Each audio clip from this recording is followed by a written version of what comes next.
Hello everyone, welcome to पैप coding. आज का हमारा सवाल है फ्रेंड्स पेयरिंग। इस सवाल में हमें क्या करना है, हमें पेयर बनाने हैं, दोस्तों के पेयर बनाने हैं और हमें बस इस बात का ध्यान रखना है कि वो परम्यूटेशन क्रिएट ना करे।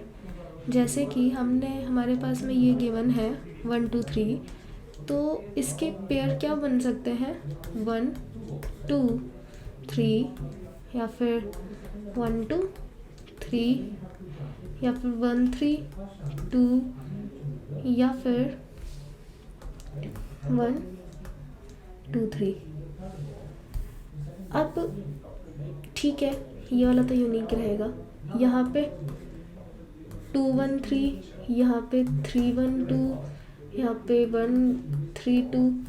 ये पेयर्स हमको नहीं बनाने, क्योंकि इसमें और इसमें डिफरेंस क्या है। 1 2 2 1 कोई डिफरेंस नहीं है। मैं 1 2 को ऐसे लिखूं या 2 1 को ऐसे लिखूं, ठीक है, सेम बात है। यहाँ पे भी 1 3 लिखो या 3 1 लिखो, सेम बात है। अब किसी दोस्त का नाम है यश और किसी दोस्त का नाम है प्रतीक, तो अब इन दोनों को मैं यश प्रतीक बोलूँ या प्रतीक यश बोलूँ, बात तो सेम ही है। इसीलिए अब इन्हें देख के आपको कुछ पता चल रहा है, हमें परम्यूटेशंस क्रिएट नहीं करनी है, हमें सिर्फ और सिर्फ उसके कॉम्बिनेशंस क्रिएट करना है, परम्यूटेशन क्रिएट होने से बचानी है। अब इसके लिए हम क्या कर सकते हैं ना, जैसे 1 2 3 पे हम चल रहे हैं, तो हम सिर्फ आगे की तरफ मूव करें। हम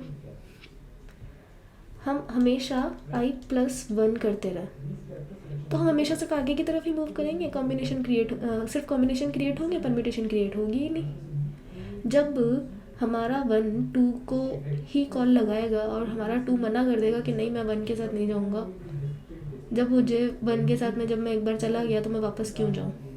तो ठीक है, ऐसे नहीं, हम ट्री बना के देख लेते हैं, कंफ्यूजन क्रिएट नहीं करने का, है ना। ठीक है, अब हमारे पास में है यहाँ पे ये 1 2 3। अब हमें क्या करना है, 1 2 3 यहाँ पे ऐसे नहीं लिख रहे। सबसे पहले हमारे पास आता है 1 के पास में ना 3 ऑप्शंस होते हैं। कौन से 3 ऑप्शन, या तो 1 अकेला आएगा, या फिर वो 2 के साथ आएगा, या फिर वो 3 के साथ आएगा। अगर 1 अकेला आता है तो हमारे पास में अगली बार होता है यहाँ पे 2, और यहाँ पे हमारे पास में आंसर में क्या आता है 1 और ये ब्लैंक। यहाँ की बात बाद में करेंगे, पहले यहाँ चलते हैं। हमारे पास में 1 आ गया, अब 2 की बारी है चूज़ करने की। 2 के पास में फिर 2 ऑप्शन है। 2 ऑप्शन क्यों, एक तो ये, अब 2 ऑप्शन यहाँ पे क्यों, 2 1 के साथ तो जा ही नहीं सकता, बचा 3, एक ही होना चाहिए। क्यों होना चाहिए भाई, 2 अकेला भी तो जा सकता है, ज़रूरी थोड़ी है वो किसी ना किसी के साथ ही जाए हमेशा। 2 आ गया अकेला और यहाँ पर आ गया 3 के साथ में। अब जब 2 अकेला आया तो फिर हमारे पास में बचता है 3। अब 3 रह गया अकेला, इसके पास में नहीं है कोई ऑप्शन कि वो किसी और के साथ जाए, क्योंकि मेरे पास नंबर ही 1 2 3 थे, मेरे पास दोस्त ही 3 है। अब वो 2 दोस्त आ गए उसके, अब तीसरा उसके पास में कोई बचा ही नहीं है, तीसरा अकेला रह गया। तो फिर अब अगर 3 आगे जाने की कोशिश करेगा तो यहाँ पर हमारे पास में आंसर क्या हुआ 1 2 और ये ब्लैंक। अब ब्लैंक में भर जाएगा क्या 3, 1 2 3। तीनों दोस्त यहाँ पे अकेले अकेले चले गए, तीनों में से कोई भी किसी के साथ में नहीं गया। ये हमारा पहला आंसर हो गया। अब हमारे पास में क्या है, हम यहाँ से हो गए वापस आने के बाद में ये 3 बच गया हमारा। अब जब ये 3 बचा तो इस 3 के पास में फिर ऑप्शन है, इस 3 के पास में क्या ऑप्शन है कि ये 2 के साथ में आए। 1 को अकेले रहने दो, 1 चाहता था वो अकेला रहे, ये 3 2 के साथ में आ जाएगा। ये 3 आ गया 2 के साथ में, हमने 1 को छोड़ दिया अकेला। और ये तो ब्लैंक है ही। अब ये जब और ऊपर जाएगा तो 3 के पास, अब 3 के बाद में और कोई रास्ता तो है नहीं है, तो यहाँ पर आके ये फिर प्रिंट हो जाएगा 2 3 ब्लैंक, और ये हमारा दूसरा आंसर। अब हम वापस आते हैं, तो इस 2 के पास में दोनों ऑप्शन हो गए, 1 के ऑप्शंस बचे हैं। 1 के ऑप्शंस देख लेते हैं। 1 के पास में यहाँ पे अब 1 2 के साथ में जा सकता है, 1 2 के साथ में जा रहा है, ठीक है। तो यहाँ पे हमारे पास में आंसर क्या हो जाएगा, 1 2 डैश, ठीक है। अब आगे फिर ये कॉल लगा देगा, 2 किसको कॉल लगा देगा, 3 को। जब यहाँ पे 1 2 डैश आ गया तो 3 बोलेगा यहाँ पे अकेला। 3 अकेला क्यों, क्योंकि 2 तो 1 के साथ में आ ही गया, और हम 2 को वापस भेज नहीं सकते, तो यहाँ पर क्या हो जाएगा, जब यहाँ पे तो 1 2 है ही, यहाँ पे आ जाएगा यहाँ से, यहाँ पे नहीं लिखती हूँ मैं, यहाँ पे ब्लैंक रहने देते हैं। जब 3 आगे कॉल लगाएगा तो आगे वो कॉल लगेगा नहीं, यहाँ पे क्या आ जाएगा 1 2 और 3। ये हमारा एक और आंसर मिल गया हमें, ठीक है। फिर वापस आ जाते हैं हम यहाँ पे। अब जब हम यहाँ पे वापस आए तो यहाँ पे फिर हमारे पास में ऑप्शन बचता है कि 3 जो है ये 2 के साथ में आ जाए। यहाँ पे 2 यूज़ नहीं हुआ ना, तो यहाँ पे हम 2 के लिए क्या ऑप्शन है, 2 के लिए ये ऑप्शन है कि वो अकेले जाए। 2 एक बार भी अकेला नहीं गया, यहाँ पे 2 को 1 ले गया था और यहाँ पे 2 का कॉल ही नहीं लगा था। जब यहाँ पर आए तो यहाँ पर आने के बाद में हमारे पास में जो है 1 के साथ में तो 3 आ गया, ये रहा 1 के साथ में 3 आ गया। अब 2 हमारा अकेला रह गया, यहाँ पे लिख देते हो 1 के साथ में 3 आ गया, 2 अकेला रह गया, तो 2 चला जाएगा आगे अकेले। तो यहाँ पे हमारे पास में आंसर क्या आ जाएगा, 1 3 और ब्लैंक में 2, ठीक है। तो आई होप आपको ये समझ में आया होगा हमें करना क्या है। हमें बस कुल मिला के यहाँ पे सिर्फ और सिर्फ कॉम्बिनेशंस क्रिएट करना है, हमें यहाँ पे परम्यूटेशन क्रिएट होने से बचानी है, परम्यूटेशंस क्रिएट नहीं होने देनी, सिर्फ और सिर्फ कॉम्बिनेशंस क्रिएट करना है, ठीक है। तो एक बार हम इसको कोड करके देख लें थोड़ा सा ताकि थोड़ा सा हमको आइडिया हो जाए कि इसमें क्या हो रहा है, ठीक है। हाँ जी, तो हमारे पास में ना क्या था कि अगर हमने एक एलिमेंट को यूज़ कर लिया है तो हम उस एलिमेंट को दोबारा उस आइट्रेशन में दोबारा यूज़ नहीं करेंगे। एक आइट्रेशन में एक बार में एक ही एलिमेंट यूज़ होगा। अब अगर मैं एक बार 1 को यूज़ कर चुकी हूँ, 1 के साथ में 2 आ गया है, तो 2 के साथ में 1 दोबारा नहीं आएगा। अगर 1 के साथ में 2 आ गया तो 1 के साथ में आ गया, अब वो 2 के साथ में दोबारा नहीं आएगा, ठीक है। तो सबसे पहली कॉल लगा लेते हैं हम किसकी, जब हमारा एलिमेंट अकेला आना चाहता है, ठीक है। सॉल्यूशन i+1, क्योंकि अगर वो अकेला आ रहा है दोबारा उसके साथ में कोई और नहीं आना चाहिए। n एज इट इज़ आ जाएगा, यूज्ड एज इट इज़ आ जाएगा। आंसर सो फार में हम क्या ऐड कर देंगे, हमारा जो फॉर्मेट है आउटपुट का, बस इसको ध्यान में रखते हुए यहाँ पे ये आ जाएगा। उसके बाद में टू स्ट्रिंग आई आ जाएगा। आई के साथ में हमें कुछ नहीं चाहिए, हमें बस एक और ब्रैकेट चाहिए, क्योंकि इस टाइम पे हमारा जो एलिमेंट है वो अकेले आना चाहता है, उसको नहीं चाहिए किसी का साथ में। और यहाँ पे स्पेस चाहिए, ठीक है। अब एक कॉल लगेगी जब हमारा एलिमेंट किसी के साथ में आना चाहे, लेकिन किसी के साथ में आना चाहे तो वो किसके साथ में आएगा, उसके लिए हमें क्या करना पड़ेगा, उसके लिए हम एक लूप चलाएंगे। For in j is equals to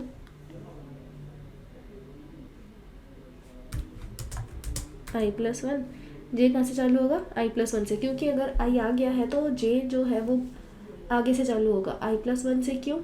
क्योंकि हमें पहले वाला नहीं चाहिए, हमें सिर्फ आगे वाले चाहिए। j is less than equals to n और j प्लस प्लस, ठीक है। अब यहाँ पे फिर से कॉल लगा देते हैं, सॉल्यूशन i प्लस वन और n ऐसा का ऐसा, used as it is. Answer so far, answer so far में फिर से वही फॉर्मेट रहेगा आंसर प्रिंट करने का, ये आ गया, plus to string i plus एक comma plus to string j।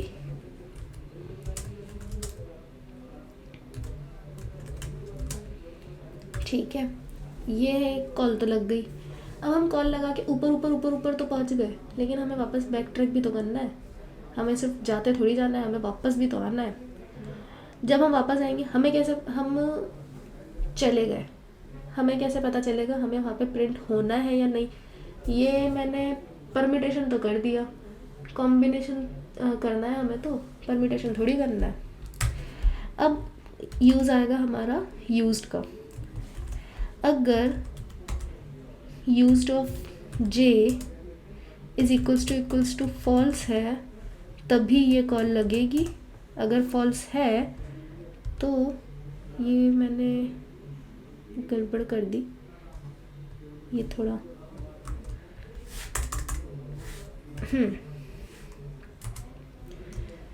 अगर वो यूज्ड है तो ये कॉल लगेगी, अगर वो फॉल्स है तो सबसे पहले यूज्ड ऑफ j को कर दो ट्रू और ये कॉल लगा दो, और वापस आते टाइम पे हम इसको वापस से फॉल्स कर देंगे। अरे लूप के बाहर नहीं, लूप के अंदर ही फॉल्स करना है। Used of j is equals to false, ठीक है। सेम काम हमें इसके लिए भी करना है। Used of i is equals to true. अब ये फॉल्स यहाँ पे नहीं करेंगे हम, इसको अगर यहाँ पे फॉल्स कर दिया तो हमारी आगे कॉल कैसे लगेगी, गड़बड़ हो जाएगी ना आगे। ये हम फॉल्स करेंगे इस वाले लूप के बाहर। Used of i is equals to false, क्योंकि जब हम आगे जा रहे हैं तब हम आगे की भी कॉल लगा रहे हैं, या तो वो अकेला आएगा या फिर वो किसी के साथ में आएगा, तो हमें उसके साथ में आने के बाद में उसको फॉल्स करना है, ठीक है। अब ये हो गया। अब हमारे पास में बचती है एक कंडीशन, कॉल ही नहीं लगानी, हम आगे भी नहीं जाना चाहते, आगे हम जा नहीं सकते, हमारे पास में जो है हमें बस वही रिटर्न कर देना है। अगर हमारा जो यूज्ड ऑफ i है वो ट्रू है तो हम क्या करेंगे, हम सिंपल सा कॉल लगाएंगे आगे के लिए, क्योंकि जब मैंने एलिमेंट को यूज़ कर लिया और मैं उसको अब मैं उसको जब आगे बढ़ा ही नहीं सकती हूँ तो फिर मैं क्या करूँगी, मैं बस उसको आगे के लिए कॉल लगा दूँगी, क्योंकि मेरे किसी काम का नहीं है जब वो यूज्ड है तो। और ये आंसर सो फार, और एल्स में ये वाला काम होगा, कौन सा, ये वाला, ये जो दो लाइनें लिखी हैं ये हमारा काम होगा एल्स में।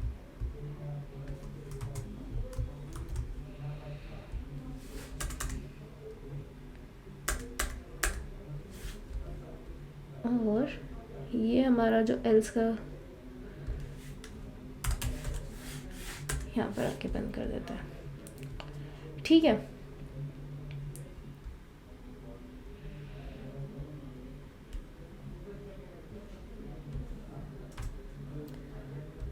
थोड़ा सा ये गड़बड़ हो गया है।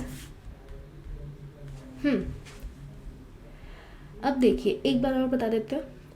अगर हमारा जो आई है, अगर वो काम में आ चुका है, हमने उसको यूज़ कर लिया है, तो हम सिंपल सी सिर्फ आगे के लिए कॉल लगा देंगे, हमें आगे उसमें कुछ चेंज नहीं करना। अगर वो यूज़ नहीं हुआ है तो हम उसको ट्रू कर देंगे। ट्रू करने के बाद में सीधा सीधा कॉल लगा देंगे, क्योंकि आगे कॉल लगा देंगे या तो वो अकेला आएगा, और अगर वो अकेला आएगा तो ये वाली कॉल चलेगी। अगर वो अकेला नहीं आएगा तो फिर ये वाला लूप चलेगा कि वो जे के साथ में आना चाहता है। जे को जाने से पहले हम ट्रू कर देंगे और आने के बाद हम फॉल्स मार्क कर देंगे। यहाँ पे भी जाने से पहले आई को हमने ट्रू किया था, यहाँ पर आके हमने वापस उसको फॉल्स मार्क कर दिया। अब ये हमको कब तक करना है? जब तक हमारा जो आई है वो बड़ा नहीं हो जाता हमारे एन से। अगर आई हमारा एन से बड़ा हो जाता है तो हमें सिर्फ आंसर को प्रिंट करवा देना है। सी आउट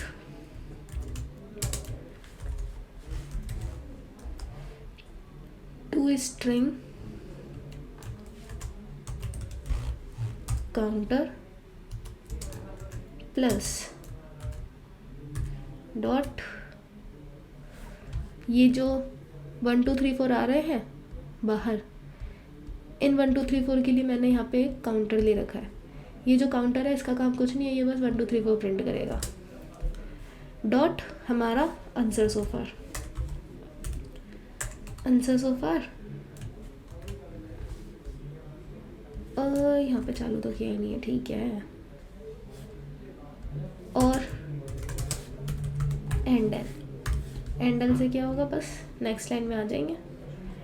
अब एक बार हम रन तो बाद में करेंगे, पहले हम अपना काउंटर तो इंक्रीज़ कर लें। काउंटर हमने बढ़ाया ही नहीं, और फिर इस आंसर को हम कर देंगे रिटर्न सीधा सीधा। अब एक बार रन करके देखते हैं। हाँ जी, कोई एरर आ रही है।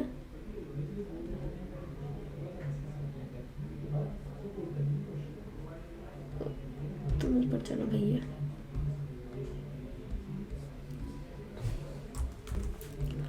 हमने यहाँ पे ये कॉन्कैटिनेट तो किया ही नहीं है।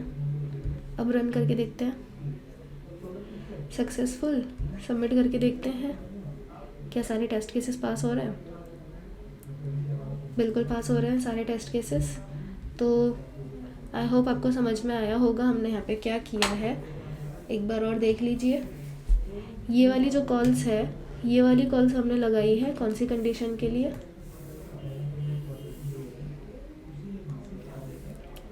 जब हम सिर्फ आगे जा रहे हैं, हम कोई उसमें चेंज नहीं कर रहे। ठीक है, मुझे कुछ भी नहीं चाहिए था, हम सीधा ऊपर आ गए, हमने कोई चेंज नहीं किया। फिर ये वाली कॉल, जब हम ब्लैंक भेज रहे हैं, क्या ब्लैंक भेज रहे हैं, हमने वन अकेले जाना चाहता था, वो किसी के साथ पेयर नहीं करना चाहता था, 1 अकेले आया। यहाँ पे 2 अकेले आना चाहता था, 2 अकेला आया है। 3 अकेले आना चाहता था, 3 अकेला आया है। यहाँ पे फिर 2 अकेले आना चाहता था, 2 अकेला आया है। यहाँ पे 3 अकेला आना चाहता था, 3 अकेला आया है। तो जब किसी फ्रेंड के साथ में ना जाना चाहो तो ये वाली कॉल लगेगी। फिर आती है हमारी तीसरी कॉल। तीसरी कॉल में जब हम किसी दोस्त के साथ जाएंगे, इसमें अकेले नहीं जाएंगे, इसमें हमारा जो 2 है वो 3 के साथ में पेयर बना के गया है। यहाँ पे 3 के साथ पेयर बन के प्रिंट हुआ है। यहाँ पे 1 और 2 पेयर बन के प्रिंट हुआ है। यहाँ पे 1 और 3 पेयर बन के गए हैं। तो जब हम अकेले ना जाए, अपने दोस्तों को साथ में लेके जाएं, तब कौन सी कॉल लगती है, ये वाली। तो एक बार और ड्राई रन करके देखिएगा खुद से। अगर कुछ समझ में ना आए तो आप बेझिझक कमेंट कर सकते हैं, और कमेंट में ज़रूर बताइए फिर अगर आपको समझ में नहीं आता है तो। फिर मिलते हैं अगले क्वेश्चन में, और इस क्वेश्चन को खुद से ड्राई रन करके ज़रूर देखिएगा। Thank you so much.